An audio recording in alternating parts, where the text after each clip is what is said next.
programa Ideias em Debate, Negócios, Mercado e Inovação está começando. Quando se fala em vendas, uma excelente ferramenta para o empreendedor são as redes sociais. Com dados sempre crescentes e positivos, as redes sociais são um forte veículo para as empresas e estima-se a ampliação do uso desses canais neste ano, já que elas não param de se atualizar para suprir as necessidades do mercado e dos empreendedores. As redes sociais e o marketing digital são duas faces de uma mesma moeda. Após a pandemia, especialmente, não se pode falar em um sem o outro. Nesse período, as vendas pela internet e redes sociais aumentaram vertiginosamente, contagiando até os mais descrentes em compras online. Toda essa popularização das compras online deve-se, em parte significativa, às redes sociais. Isso porque algumas tendências do marketing digital e das redes sociais são muito atreladas, funcionando conjuntamente. E são essas tendências que auxiliarão o aumento das vendas para o ano. Para explorar melhor este e outros assuntos relacionados ao tema, no programa Ideias em Debate, Negócios, Mercado e Inovação de hoje, recebemos em nossos estúdios o consultor de marketing digital Stênio Guimarães e a especialista em comunicação para as redes digitais Laís Pinho. Se você quiser saber dos assuntos a serem debatidos no programa Ideias em Debate, nos acompanhe nas redes sociais, @udiatv.pi.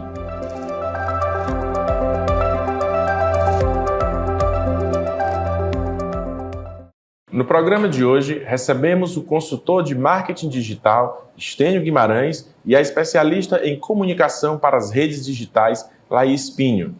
Sejam bem-vindos e vou logo iniciar fazendo a pergunta para os dois. Eu queria que vocês, se possível, pudessem nos esclarecer para o nosso público como é que o marketing digital e as redes sociais se tornaram aliados essenciais para quem empreende online. É isso, fique à vontade. Oi, tudo bom? Tudo bem. A gente percebeu, todos percebemos, uma grande necessidade, principalmente incentivada pela pandemia, como você bem ressaltou, e que era o único canal que a gente tinha naquele momento para alcançar o nosso cliente. Já era importante, acabou ficando mais importante ainda, porque foi uma necessidade. E até os mais descrentes, também como foi citado, perceberam que não tinham outro caminho e perceberam o quanto era benéfico, o quanto é bom, afinal, rede social não tem barreiras geográficas, a gente consegue alcançar o Brasil. Muitos empreendedores conseguiram ter uma visão muito maior do negócio do que o que tinha ali no negócio físico. Então, essa percepção foi até natural, digamos assim, de certa forma. Todo mundo acabou entendendo isso, Sim. E essa transformação tem muito além do que simplesmente a mudança de comportamento da sociedade. Eu acho que vai também a ideia da inovação, das novas tecnologias. Então, quando a gente tem as pessoas usando as redes sociais para uso pessoal, elas com certeza vão entender que, será se isso pode me ajudar para o meu negócio? Será se eu posso usar isso como aliado para melhorar as minhas vendas, ter um resultado melhor? Então, a gente veio com a pandemia para acelerar esse processo, mas algumas empresas já estavam gatinhando, iniciando, e aí aceleração. E agora elas vão ter que andar junto com o mercado. Não dá mais para retornar e dizer, eu quero fazer como era antes. Acho que essa decisão deixa de ser do empresário e o mercado é que passa por cima. Quem não entra nesse caminho, ou quem não entrou nesse caminho, terminou tendo algum tipo de prejuízo, ou vocês têm conhecimento de empresas que não acompanharam essa onda, vamos dizer, e fecharam por causa disso, e outras que se alavancaram, assim, assustador, de uma forma mais exponencial? Acho que o Stênio até concorda comigo que quem não tinha começado a se posicionar no digital até pouco tempo atrás, teve sim uma dificuldade para conseguir acompanhar quem já estava lá na frente, quem já tinha essa visão de, sim, eu vou implementar as minhas redes sociais. Muitos negócios não podem mais voltar. E sim, alguns, na minha percepção de vivência, alguns negócios tiveram muita dificuldade para se adaptar, para entender, para realmente levar a sério. Acaba que a gente tem aquele paradigma de a rede social ela é um entretenimento e acaba que o negócio ele não engata, mas aconteceu. Sim. Eu estou lembrando aqui de diversos casos. Eu lembro que durante a pandemia atendi algumas empresas no formato online e pizzarias me explicando que o que ela vendia no final de semana é o que ela estava vendendo durante a semana. Então, esse negócio deu um boom gigantesco, ela só online e tudo mais, as pessoas que passaram mais tempo em casa tiveram essa oportunidade de poder consumir mais. Já negócios que não conseguiram se adaptar, eles ainda insistiram ali um pouco naquela característica do cliente São Tomé, que precisa ver para crer que ainda existe esse tipo de cliente, mas o digital ele precisa substituir, porque eu tenho que ter um negócio escalável, não dá mais para eu ficar naquela minha base de clientes, a minha realidade ali pequena e tudo mais. Se os empreendedores já sentem dificuldade com as vendas para esse público, então tá aí, digital, como a Laís diz, geograficamente eu não tenho limite, então eu posso alcançar com diversas outras ferramentas e possibilidades o mundo. Como a gente colocou, né, isso, o faturamento do e-commerce no Brasil cresceu assim, de forma exponencial em 2020 e manteve-se em alta em 2021, 2022, oferecendo estimativas de que o crescimento das vendas digitais continue a subir nos próximos anos, não é um caminho sem volta, podendo atingir a cifra de 187 bilhões em 2023. O que explica o crescimento positivo desse setor? Eu vejo muito essa segmentação mais direcionada. Eu acho que os negócios começaram a entender que existe público para tudo e que eles podem explorar diversos mercados. Tem mercado aberto. E quando eles enxergam dessa forma, conseguem focar mais na estratégia do negócio, na estratégia do marketing direcionada, o que gera um melhor resultado. Afinal, o nosso consumo também está cada vez mais específico. A gente busca uma coisa, um atendimento bom, um produto bom, de boa qualidade. Hoje o mercado realmente ele atende todo mundo. A gente consegue encontrar negócios digitais que atendem todas as necessidades que a gente precisa. E acho que essa tendência de crescimento se deve a isso, o negócio enxergar que ele consegue atender públicos bem direcionados, bem nichados e que tem espaço para todo mundo. Até acho que dá para lembrar um estudo que eu fiz para a gente analisar uma tendência de 2023, que é a microcomodidade, que é quando você oferece algo facilitado e bem mais personalizado para o cliente. Então, necessidades que o próprio consumidor nem imaginava que precisava viver um digital e gera essa necessidade em você. Eu gosto muito do exemplo de pequenos mercados em condomínios. Então, eu tinha oferta disso através de aplicativos, né? Eu poderia usar ali redes fáceis como iFood e tudo mais através do celular. Mas eu tenho uma questão do frete, que ele é mais caro para a compra de poucos produtos e tudo mais. É uma facilidade, mas não é tão fácil assim. Já a microcomodidade, eu posso descer e comprar um item. Então, eu percebo que essa caracterização do mercado, eu tenho um digital para mostrar para as pessoas que isso existe como facilidade e eu acabo atingindo até o cliente que vem do digital e o São Tomé que precisa ver para crer. Thaís, e uma questão que a gente fala do marketing digital para as empresas, né? Mas e de forma pessoal, né? Para quem quer, qual a diferença, né, de se trabalhar esse marketing pessoal, não para a empresa em si, mas para o indivíduo? Isso é uma tendência que eu venho acompanhando no último ano, assim, mais precisamente, que as pessoas têm se importado um pouco mais com isso, com a imagem pessoal que elas vêm passando nas redes sociais. E é interessante porque muitas não levavam em conta isso, né? Mas perceberam que na hora que a gente buscava um profissional, a próxima pergunta: qual é o seu perfil da rede social? Eu quero dar uma olhada. Então, está havendo essa preocupação de melhorar os canais pessoais. Afinal, cada um de nós somos uma marca. A partir do momento que a gente entra em contato com a pessoa, nós estamos deixando a nossa primeira impressão, a nossa impressão profissional. Ainda mais quando nós somos o nosso próprio negócio, ofertamos o nosso próprio serviço como autônomo. Eu não preciso ter rede social só se eu for um negócio físico, mas se eu for o meu próprio negócio, eu também preciso me posicionar, porque as pessoas estão buscando diariamente. Há alguma diferença nesse marketing para as mulheres, por exemplo, ou a mesma coisa, tanto o homem quanto a mulher, eles têm que fazer o mesmo tipo de marketing ou há alguma diferenciação? Tanto o homem quanto a mulher, eles precisam fazer o mesmo tipo de marketing, o mesmo posicionamento de imagem nos canais digitais, ter o cuidado com a imagem, ter o cuidado com o conteúdo que está postando, ter o cuidado com a frequência para não ser esquecido.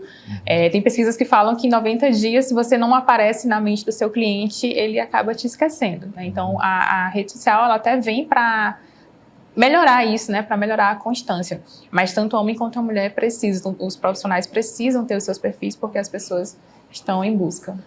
Estênio, apesar de não ser novidade, né, o marketing digital, ele deixa muita gente intrigada sobre a real capacidade de potencializar negócios no ambiente virtual.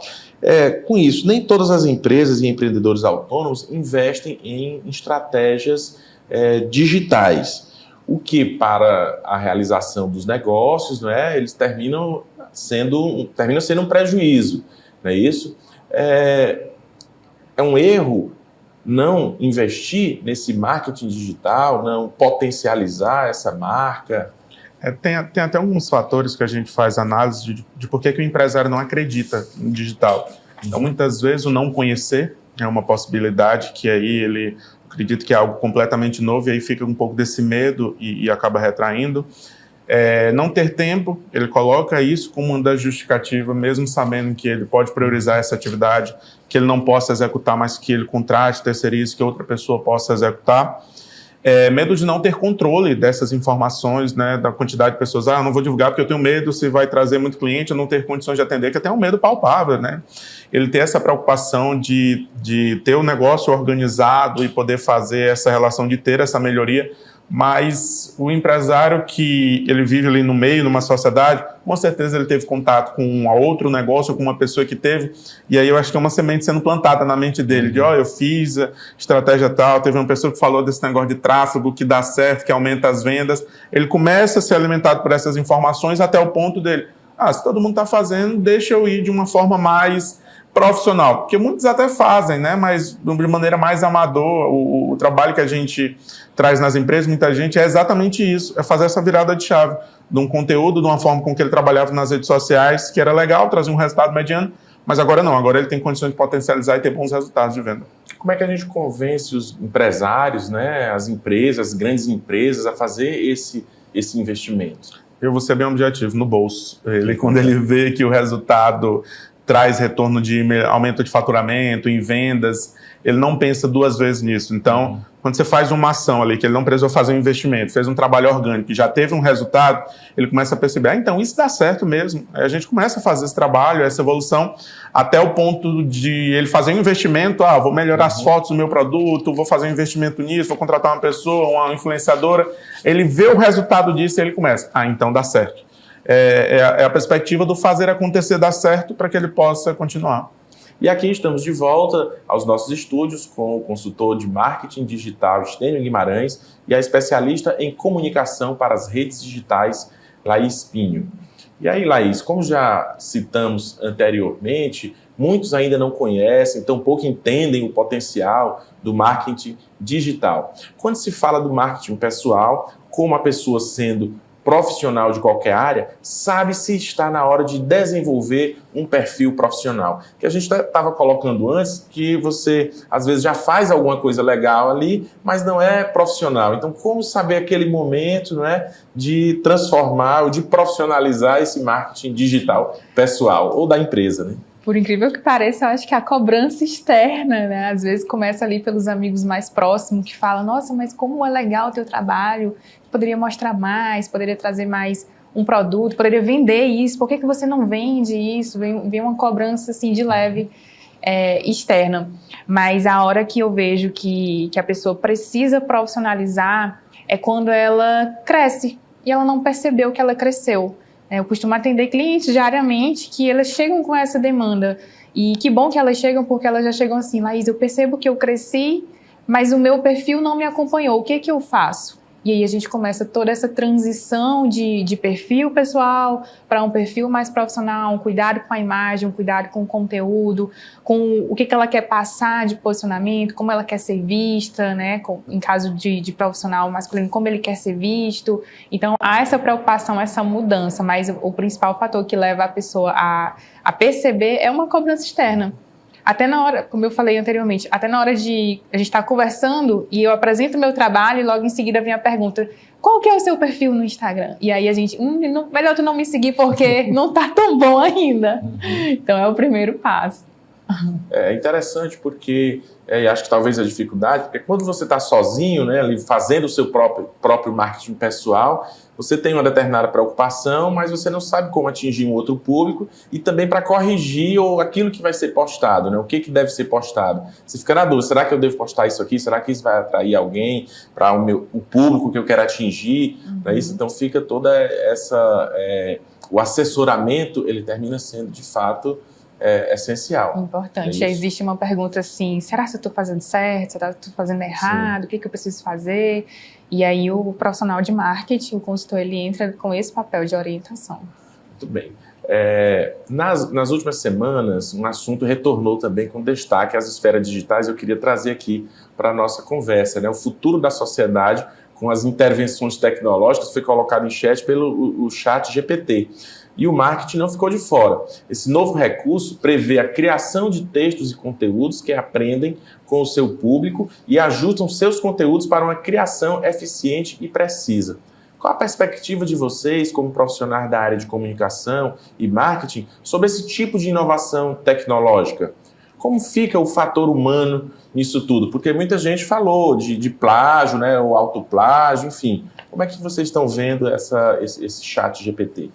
Eu sempre vou analisar uma ferramenta inovadora com algo que vai facilitar o nosso processo de rotina do dia a dia. Então, um exemplo dessa produção de texto é facilitar o trabalho do produtor de conteúdo para auxiliar em ter essas informações e ter esses dados e poder produzir um conteúdo mais direcionado para o perfil de público.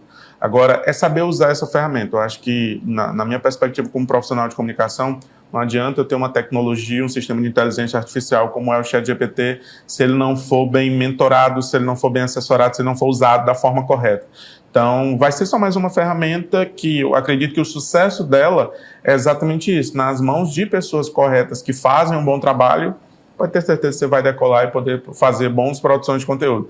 Agora, vamos lá, eu vou colocar um ChatGPT na mão do empreendedor, onde ele tem diversas outras atividades para fazer e ele vai ali pela curiosidade, disseram que isso aqui já faz o texto das minhas redes sociais todinho, deixa eu usar isso aqui para ver se funciona mesmo. Então, provavelmente ele deve pegar informações que não são correlatas e trazem algo relevante para o cliente e tudo mais, então isso vai atrapalhar. Por isso que, na minha percepção, a máquina ajuda, mas eu vou sempre precisar do humano para fazer essa curadoria dessa máquina. Essa orientação. Né? Ao risco até de pegar uma notícia falsa, né? E você pegar aquilo ali e colocar como parte do texto que você está colocando, se não houver essa triagem, não é isso? Exatamente. E no caso do marketing, né, assim, para se construir uma boa comunicação que garanta frutos para qualquer empresa, é necessário investir numa equipe de marketing.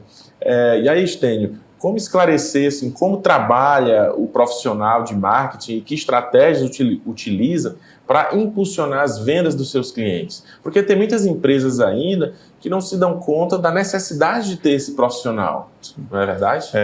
Acho que é a nossa rotina, né, Laís? Atender esses perfis de clientes. Mas assim, eu acho que a base do marketing, ela vem com um objetivo. Então tem que ficar muito claro qual é o objetivo que essa empresa tem no mercado. Eu não preciso nem entrar na mente do empreendedor que eu saber que o objetivo dele é ganhar dinheiro, já fica muito claro isso.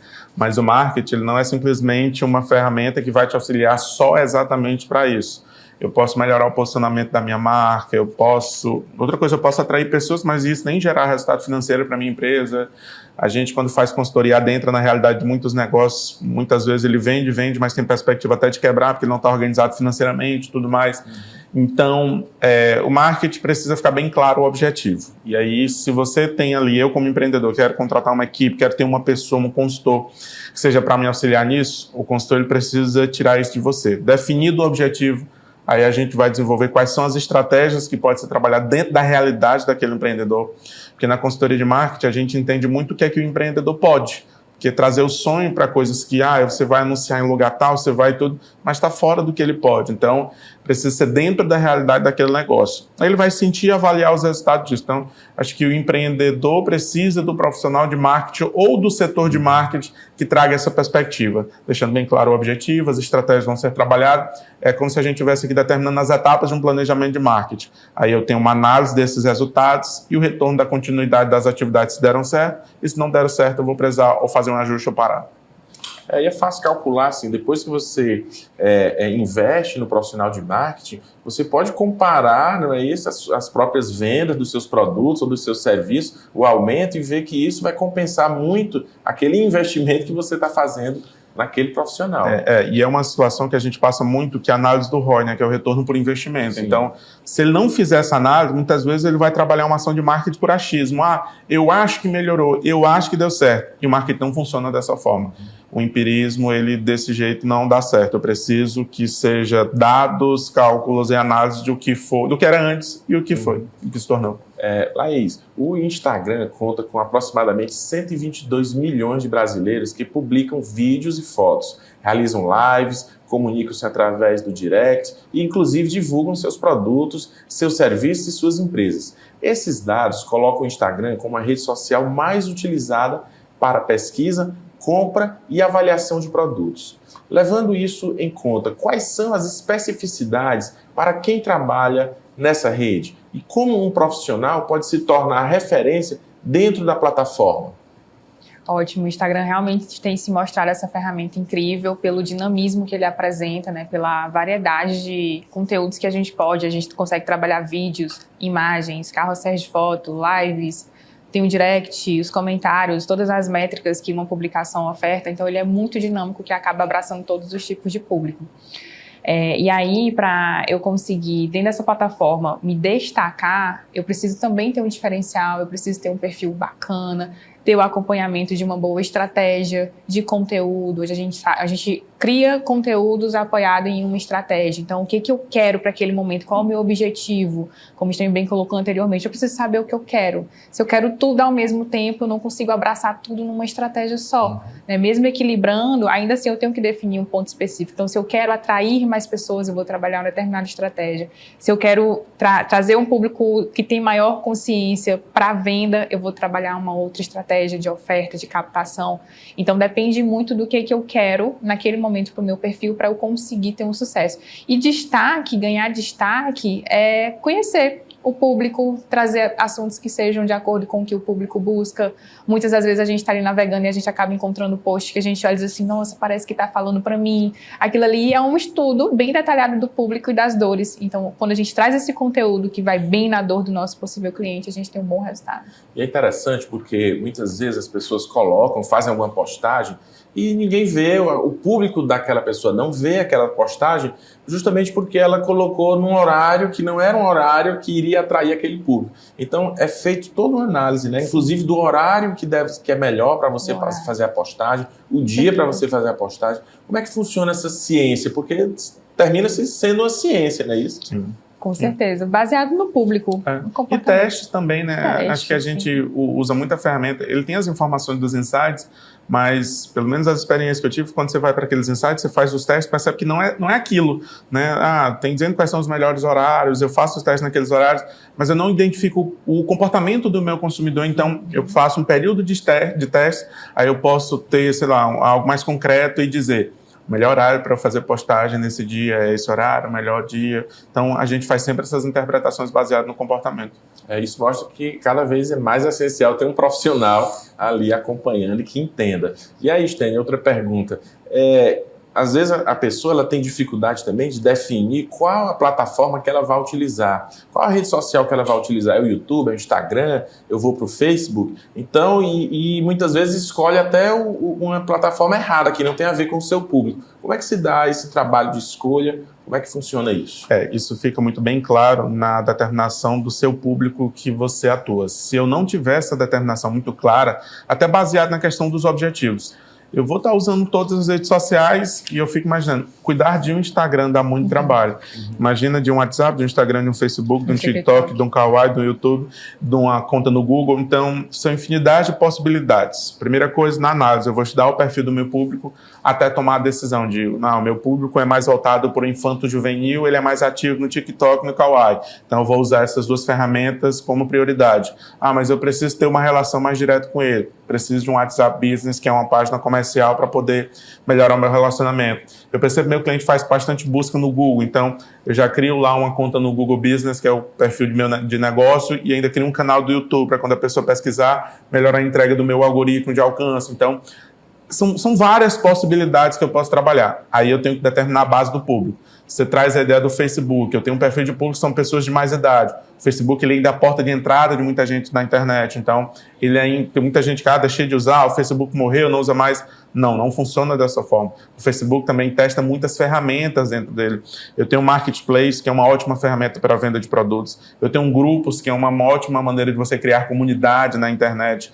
Eu tenho um Watch, que usa um algoritmo de inteligência, que é um espetáculo. Você está assistindo um vídeo aqui, você clica num determinado vídeo, ele já te entrega mais vídeos sobre aquela temática. Então, é muito baseado no seu perfil de público, que aí eu tomo a decisão de qual rede escolher.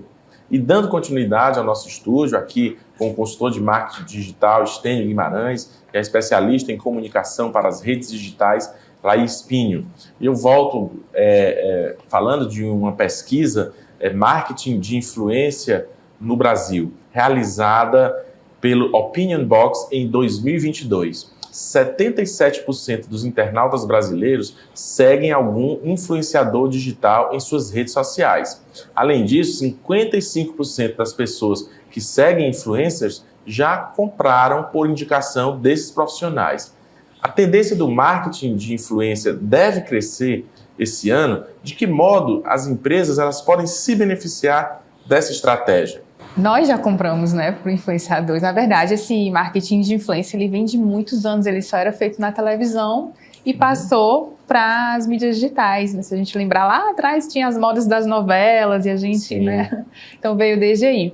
Mas é um marketing super interessante, porque é um marketing muito humanizado. A gente acredita no que aquela outra pessoa, nos valores que ela está passando, como que ela está se comportando, o que ela traz para a gente de novidade. E uma tendência que eu vejo muito para 2023, estava estudando esses dias, são os micro-influenciadores. Talvez eu não precise ter aquele macro grande influenciador, mas existem micros influenciadores da minha região, do meu bairro, da minha cidade, que conseguem ser influenciadores mais orgânicos do que o macro influenciadores. Então também é uma tendência e é um investimento que as empresas podem buscar, que vai ampliar esse público, esse alcance de influência da marca. E aí, Estênio, como é que a empresa faz também para escolher o influencer? Porque há muitos, né? Para definir a quem você vai atrelar a sua marca. Eu digo que é possível fazer até uma análise de quantidade de cromossomos pelo tão detalhado que a gente vai para escolher o influenciador. Porque com as empresas que eu atendo, a tomada de decisão não é simplesmente pelo número de seguidores, principalmente vendo como base o micro-influenciador. Muitas vezes o que tem menos seguidores gera um resultado até melhor para as empresas do que X quantidade de seguidores. Então, esses negócios, eles precisam tomar a perspectiva de novo, eu vou trazer o assunto do objetivo. O meu objetivo é atingir público X. Então, bora fazer uma seleção de quantos influenciadores que tem baseado a característica desse perfil de público. Pronto, aí eu vou fazer a análise. Das 10 últimas postagens, fazer uma validação de quantidade de curtidas, comentários e visualizações em vídeo, caso seja Reels.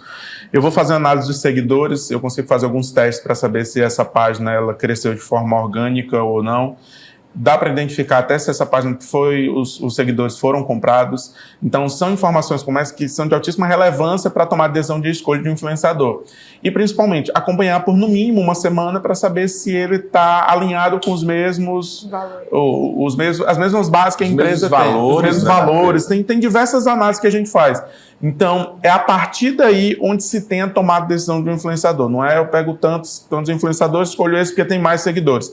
Não, porque, sei lá, eu tenho um com 150 mil, vai me gerar 10 vendas. Eu estou com um de 3 mil, que vai gerar 200 vendas. Então, não é só a quantidade de seguidores que vai fazer esse importar. São diversos fatores que são analisados. Até porque a escolha também de um influencer, ele pode atrelar da sua marca de acordo até com o comportamento dele na vida pessoal, de alguma forma pode atrapalhar e prejudicar a sua empresa.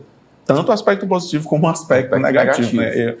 Algumas empresas, quando eles fazem a tomada de decisão de escolha de um influenciador, eu percebo que os empresários se preocupam até a música que esse influenciador posta nas suas publicações nas redes sociais. Então, se tiver uma música que fala sobre determinado tema, ele já diz, não, gente, essa música aqui não dá certo, ele postou sobre isso e tudo mais, foge um pouco dos valores da nossa empresa.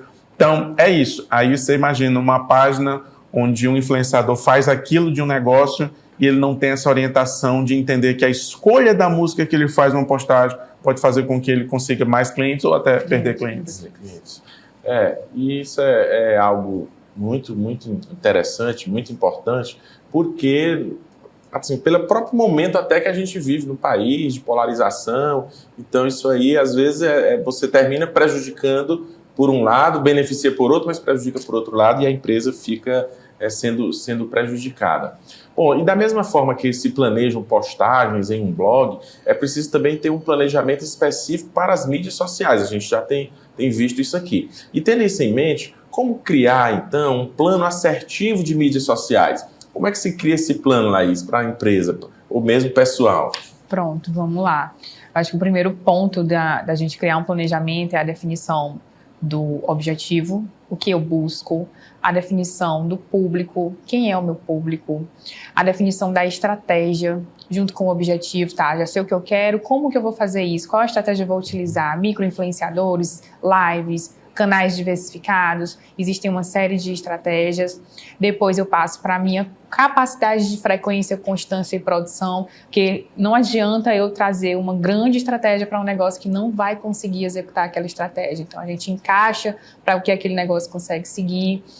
Coloco isso tudo num planejamento, num calendário. Às vezes o planejamento ele parece ser uma coisa estratosférica, mas a gente consegue reduzir ele ali a planilhas, a tabelas, a um infográfico, que fique fácil do empreendedor, do empresário, ele pegar, ele ver, e em seguida a gente transformar isso em dados. Então, há todo esse passo a passo, né? Objetivo, público, estratégia, materializar isso para que a gente consiga ver o que vai ser feito, definir o plano de ação, isso vai primeiro, isso vai depois, isso vai depois. Então é mais esquematizar, estruturar esse planejamento, mas eu preciso saber esses dados antes, principalmente o público. Se eu não conheço o meu público, eu tenho grande risco de estar falando há muito tempo para as pessoas erradas. E aí por isso eu não consigo ver resultados. Às vezes você está fazendo uma divulgação de algo para um público totalmente diverso daquele que você queria atingir e você não entende por que não consegue tá atingir dando aquilo certo ali. E a mensagem até certa, a mensagem assim, toda montada, Bonita, organizada, toda mais bem feita, elaborada,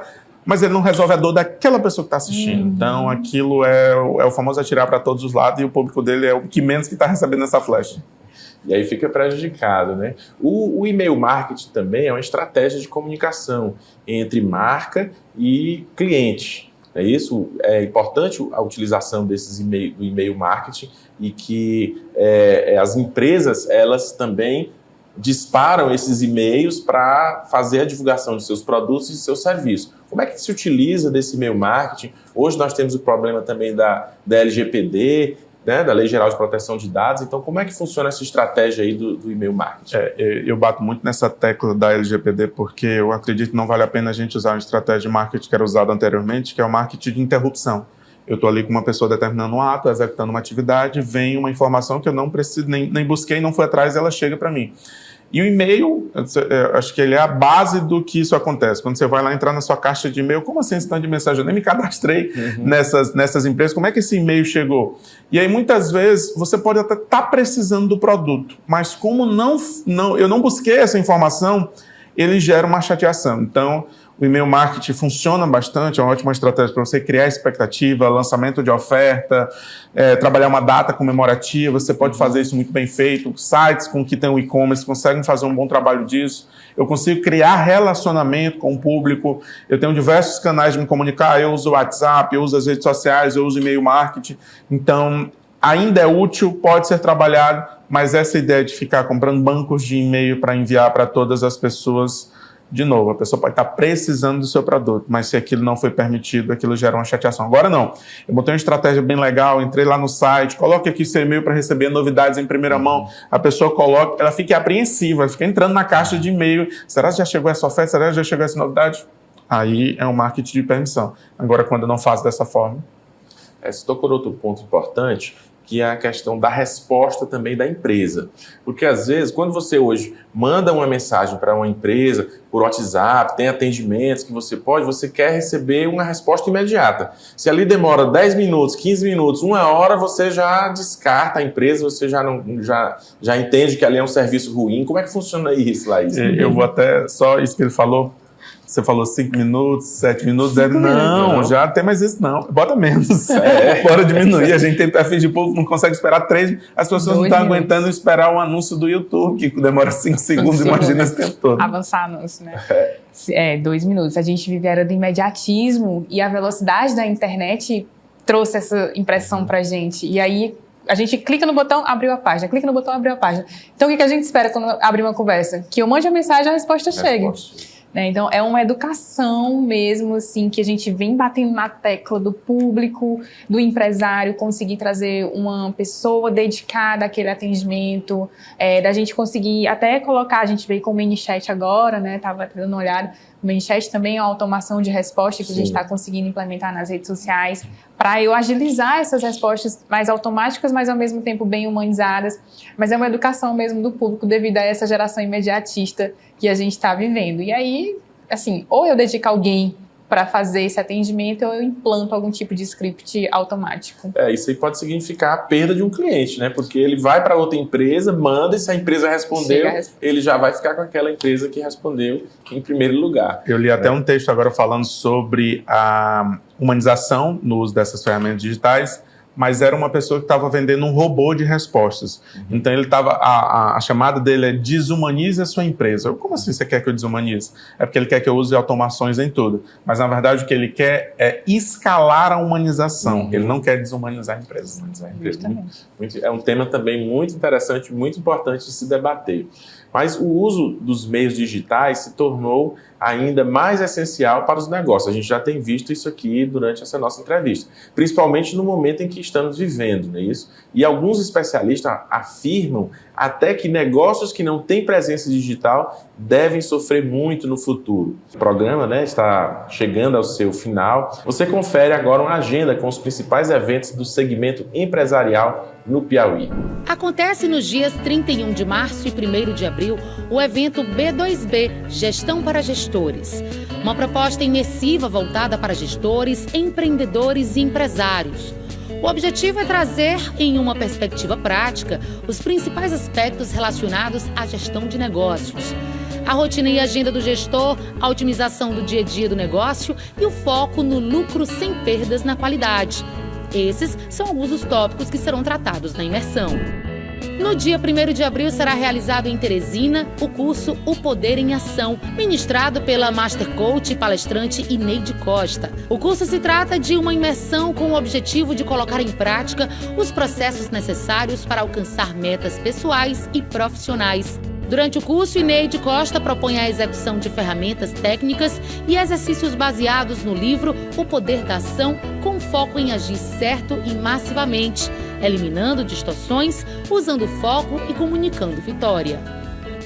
Agradecemos aqui aos nossos convidados, né, e a sua audiência e convidamos você a participar também da nossa produção através das redes sociais @odiatvpi e do WhatsApp 86999112111. Você pode sugerir pautas e nos enviar feedback dos assuntos discutidos. Acompanhe também a reprise do programa todo sábado das 9 às 10 horas da manhã. Caso não tenha tempo para acompanhar a transmissão às terças-feiras ou mesmo a reprise aos sábados, você pode acessar o nosso canal no YouTube. É só pesquisar Sistema O Dia na plataforma e assistir o programa na íntegra. Um abraço e até o nosso próximo programa.